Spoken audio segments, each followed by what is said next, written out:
Hello, my name is Kathy, and today I'll be teaching the Scottish song, Flowers of the Forest, from the 52 Scottish Songs for All Harps book by Sylvia Woods.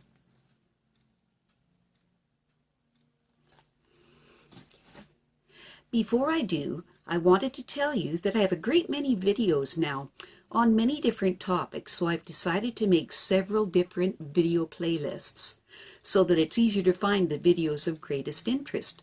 So please check out my video playlist page. Now, Flowers of the Forest is an ancient Scottish tune that commemorates the defeat of the Scottish army of James IV at the Battle of Flodden in September of 1513. Although the original words are unknown, the melody was recorded in 1615, somewhere between 1615 and 1625, in the John Skene of Halyard's manuscript as Flowers of the Forest, although it might have been composed earlier than that. Several versions of the words have been added to the tune, notably Jean Eliot's lyrics in 1756 or 1758. Others include those by Alison Cockburn. However, many renditions are played on the great Highland bagpipe.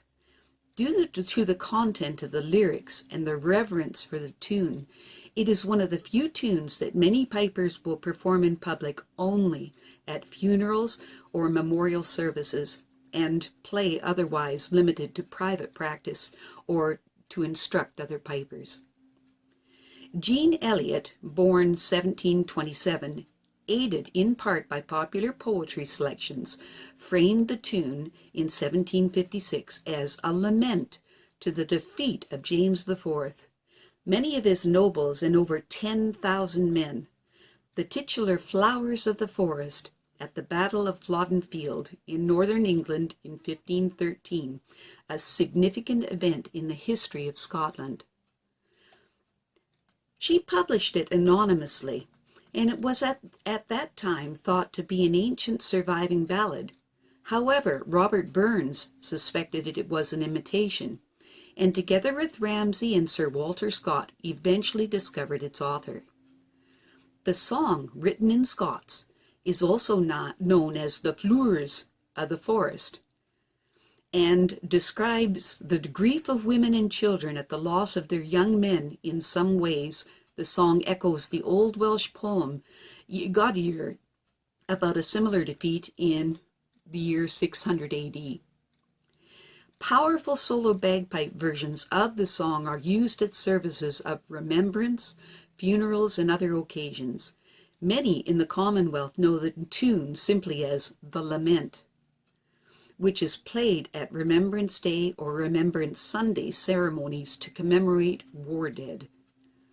The song is mentioned in the Scots Musical Museum as the Flowers of the Forest, and the air, or the tune, apparently survived. But several versions of the words were written down later, the most usual being by Jean Eliot, published about 1755. Now, I'll teach the easy version first, and then the advanced version.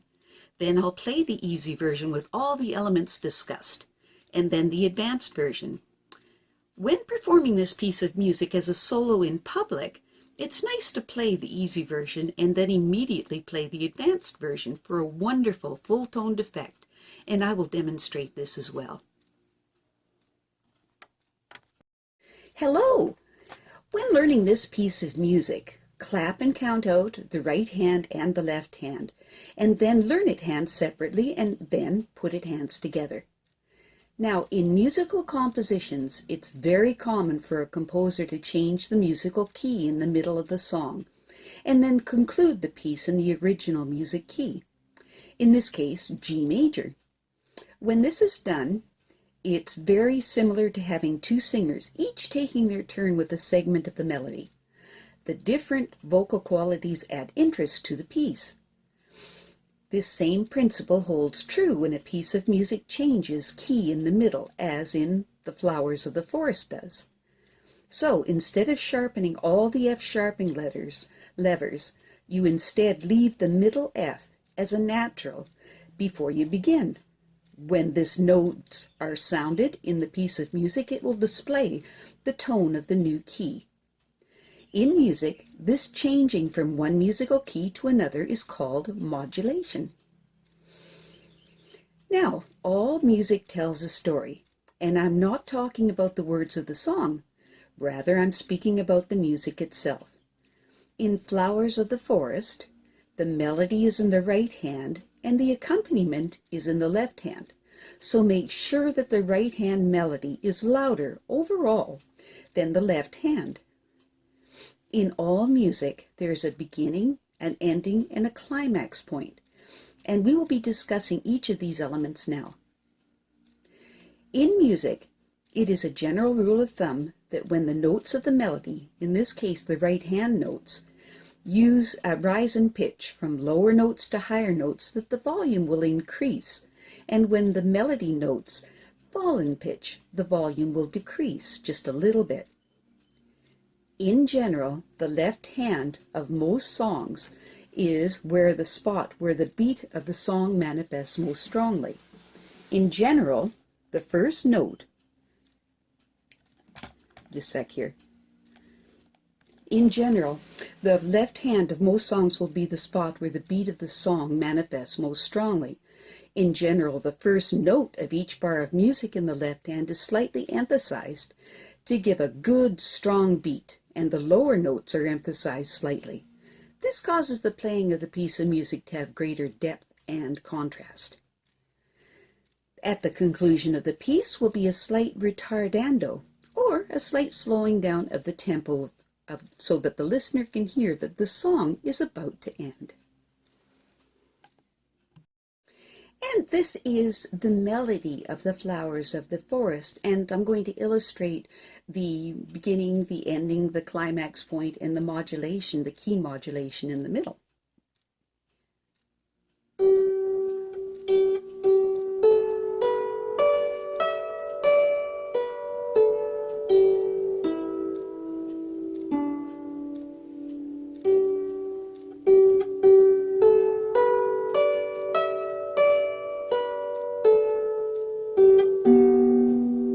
Here's the modulation.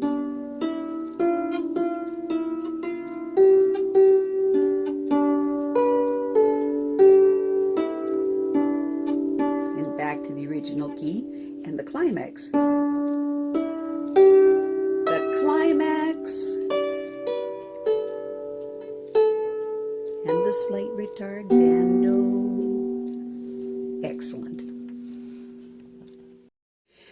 And this is the easy version of the Flowers of the Forest. Now it's got broken 3-note chords in the left hand. The right hand comes in with the lower note of those broken 3-note chords, like this. Hear it? Starting. Hear it. Hear it?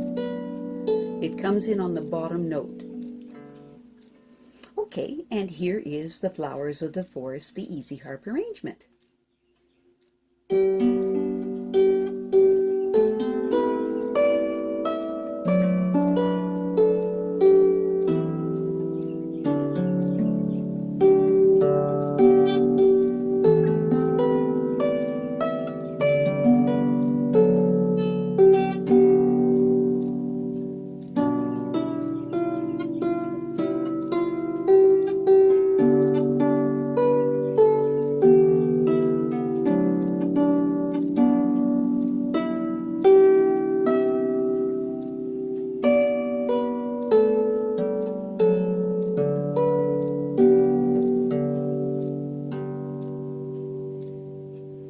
Excellent. Now, in the advanced version of the Flowers of the Forest, broken 3- and 4-note chords have been added to the right and left hand that give a fuller and more stately sound to this piece of music. At the conclusion of the piece will be a slight retardando, or a slight slowing down of the tempo, so that the listener can hear that the song is about to end. And these broken 3-note chords and 4-note chords in the advanced version start right on the beat. As an example, here's the start, the first chord at the bottom note. Here, it's it. Hear it? Right. Hear it? Hear it?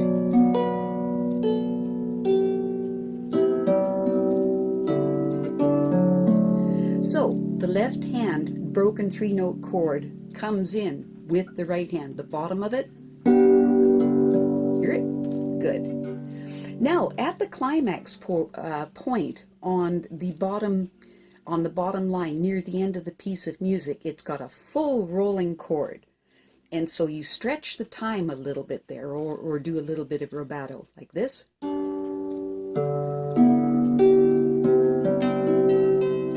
Hear it?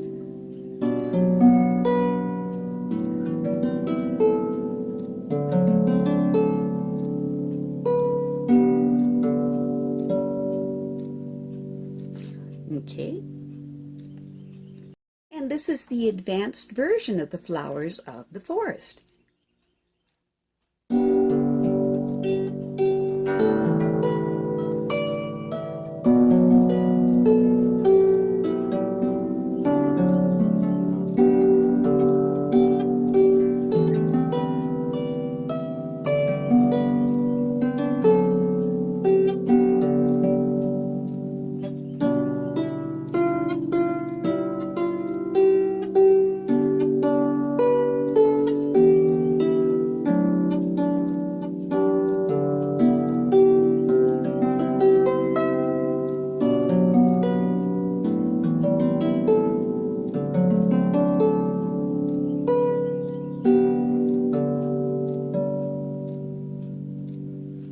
Excellent. And this is a solo performance version of the Flowers of the Forest, starting first with the easy harp arrangement, followed immediately by the advanced harp arrangement.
Excellent. I have a great many videos now on many different topics, and so I've decided to make several different video playlists so that it's easier to find the videos of greatest interest. So please check out my playlist page. Well, that's it for now. To stay up to date with my latest videos, make sure to subscribe to this free YouTube channel by clicking the red subscribe button right below this video. Take care.